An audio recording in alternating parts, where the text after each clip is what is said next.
반미 청년회 오늘 얘기는 뭐 반미 청년회의 어떤 과정보다는 평가입니다. 그래서 현재 시점에서 반미 투쟁은 어떻게 생각하는지 좀 이따 얘기하겠습니다. 그러니까 제가 볼 땐 두 가지 평가를 할 수 있습니다. 하나는 대중노선과 전대협을 만든 조직입니다. 그러니까 서울대 9학년은 전대협과 별 상관이 없어요. 그러면 이제 서울대가 9학년이라는 언더 지하 조직이 있었는데 총학생회를 장악하기 위해서 자민투라고 하는 이제 대중조직을 이제 정파를 띄워서 총학생회를 완전 장악을 했다가 건국대에서 애학투련 사건으로 전원 다 구속되면서 실제로 서울대의 어떤 주사파 그룹, 핵심 그룹들이 다 구속되는 그런 사태가 벌어지고 그러면서 이제 고대에서 반미 청년회를 중심으로 해서 전대협 한총련으로 이어지는 학생운동의 태동이 여기서 시작된다고 봐야 되는 거잖아요. 그렇죠. 그래서 이인영이 초대 의장이구나, 고대. 예, 이인영은 반미 청년회에서 올린 의장입니다. 그러니까 서울대가 당연히 의장을 하는 건데 전통적으로 보면 그러니까 고대가 중심이 됐기 때문에 이때부터 이제 고대 의장이 있죠. 그 다음에 이인영이 일기 의장인 이유를 알겠네. 1기, 2기까지가 반미 청년회가 많으니까 이인영 이게 이 전대협 한총련 의장의 출신 학교를 보면은 대충 상황이 나오거든요. 그렇죠, 고대를 하다가 한양대로 넘어가잖아요. 그러면서 뒤로 가면 이제 완전 전남대, 조선대, 목포대 하면서 호남에서 계속 의장들이 나오잖아요. 그 학생운동의 요게 딱 그 의장의 출신 학교랑 연결이 되네요. 그렇습니다. 87년 5.23 데모라는 게 유명한 데모가 있습니다. 그러니까 5.18 투쟁을 하는데 저거를 이제 소개하는 이유가 저게 유월항쟁하고 연결이 되나요?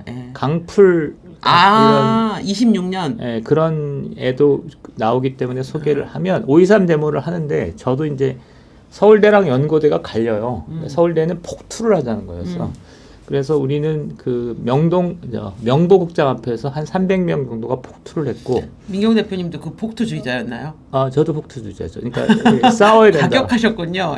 반면에 이제 연대 고대는 그 당시로 보면 거의 찾아보기 어려웠던 연화 그냥 우리가 많이 했던 연화 시위를 이렇게 길거리를 점거하고 스크럼을 짜고 누워서 이렇게 한 명씩 떼어서 나가더라도 약간 비폭력 평화 투쟁 같은 거죠. 그러니까 5월 23일 이전에는 그 연화 시위란 건 거의 없습니다. 그래서 폭투였는데 저걸 계기로 그러니까 전대협의 대중 노선이 만들어진다 뭐 이런 얘기고 그 다음에 그것이 무엇냐면 NLPD, CA가 있는데 PD는 그때 형성이 안 되는 거고 NL과 CA가 있었는데 전대협은 주로 이제 박수치기, 그러니까 대중 노선을 중시하는데 산업행은 무장 봉기 이러면서 과격한 투쟁을 했죠. 그래서 전대협이 가는 곳에서는 그러니까 NL이 가는 곳에서는 대중적인 참여와 호응이 상당히 높았는데 CA는 거의 호응이 없었어요. 근데 저게 이제 NL들은 그때 87년에 선거에서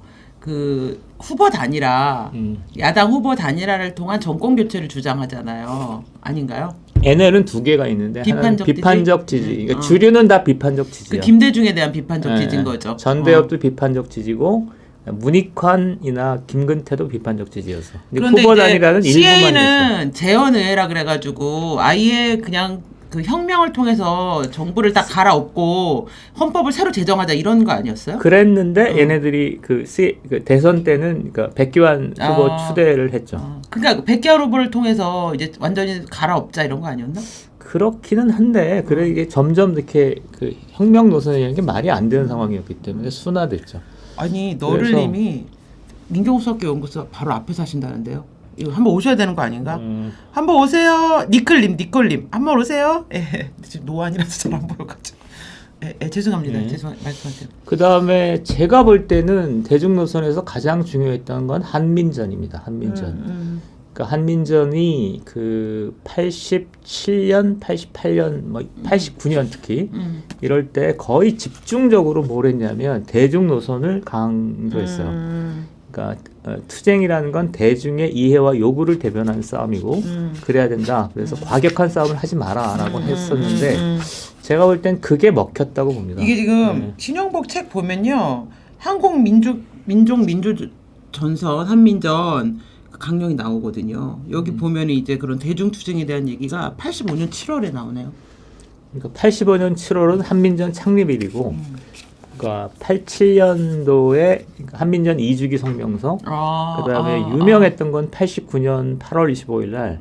이 날짜까지 다 외우는 건 그만큼 공부를 많이 했습니다. 89년에 그 통역당 20주년 출범식에 맞춰서 그러니까 대중 노선을 집중적으로 강조해요. 이게 반미 청년회가 호응하고 그것이 87년 5.23 데모로 나타나고 그 다음에 이제 전대협으로 나타나는 이런 거에서. 근데 반미 청년회는 이름이나 그 아까 얘기했던 뭐 반미국 자주 주체 사상을 이제 신봉했던 조직치고는 굉장히 대중적인 노선을 견지하는 새로 이전에 이제 9학년이나 이런 데랑은 조금 다른 결을 가진. 그렇죠. 9학년 그러니까 86년까지는 과격함 점점 더 노선이 과격해졌다면 87년도부터는 이제 대중 노선을 강조하는 이런 거.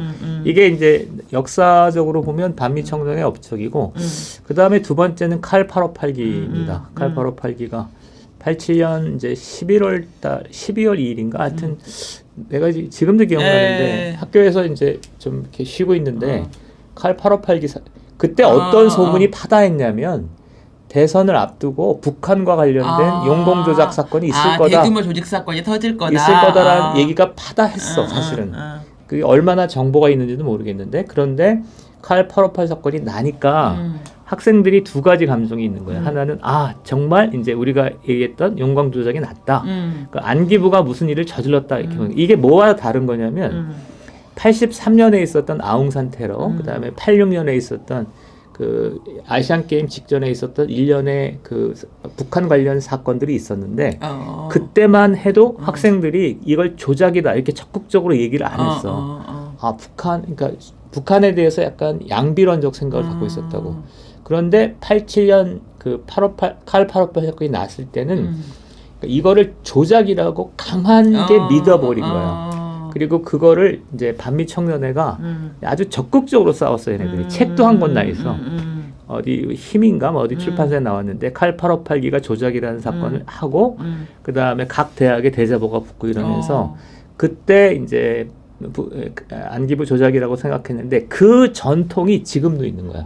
근데 저는 그때 고등학생이었잖아요. 88년도에. 그리고 저는 그 굉장히 과격한 보수 우익 고등학생이었거든요. 그러니까 데모하는 애들 다 막 포크레인으로 쓸어버려야 된다 막 이런 생각을 했던 아이였는데 저도 칼 858과 관련해서 이거는 조작이다. 이런 얘기를 고등학교 때 되게 많이 들었고 우리 내부에서 좀 애들 중에 삐뚤어진 애들 있잖아요. 그게 출처가 어디요? 그런 얘기들을 이제 친구들이 와서 하는 거예요. 조작 사건이라고. 그럼 이제 제 친구 중에 저한테 멋진 신세계를 읽어보라고 권유해준 친구가 있었거든요. 이진경 책 이런 거. 근데 저희가 걔랑 친해가지고 걔가 권유해준 책을 막 재밌게 봤었는데 그럼에도 불구하고 전 이제 단순한 애니까 올림픽 때 관광객도 우리나라 안 와서 망하면 어떡하냐고 막 이런 걱정하던 아이였는데 근데 저 칼 858이 조작이라는 얘기가 너무 횡행해서 고등학생이 나도 조작인가? 이런 얘기를 막 들었었어요. 하여튼 그 칼 858기 저 사건을 조작이라고 반미 청년회가 중심이 돼서 하면서 그때 이후 운동권의 전통이 만들어진 거예요. 그럼 김희경 씨도 여기 반미 청소년 출신이에요? 김희경 씨는 숙대 78이고 거기는 울산파. 나는 칼기 858 조작 사건이라는 증거를 김희경 씨가 맨날 다니면서 나 그분한테 한 3번 강의 들은 것 같아. 조작인 증거 1, 2, 3, 4 해갖고 맨날 강의하고 다녀가지고. 그게 근데 2000년대 2006, 7년도에 통일연대에서 내가 원래 사무처장이었잖아. 통일연대에 공식적으로 칼 858 조작 대책위원회가 있었어. 그리고 김희경 선배도 있었지만 저기도 이정희 남편. 근데 그때 유가족들은 어땠나요? 조작이라고 생각했나요? 그러니까 그게 잘 아닌 거지. 그러니까 뭐냐면은 지금 이태원하고는 분위기가 다른 거죠. 아니 갑자기 이렇게 돼서 지금 같았으면 이거 조작이라고 몰아붙였으면 유족들이 난리가 났었겠다. 청와대로 완전히 무슨 화염병 던지러 갔었겠다 싶어가지고.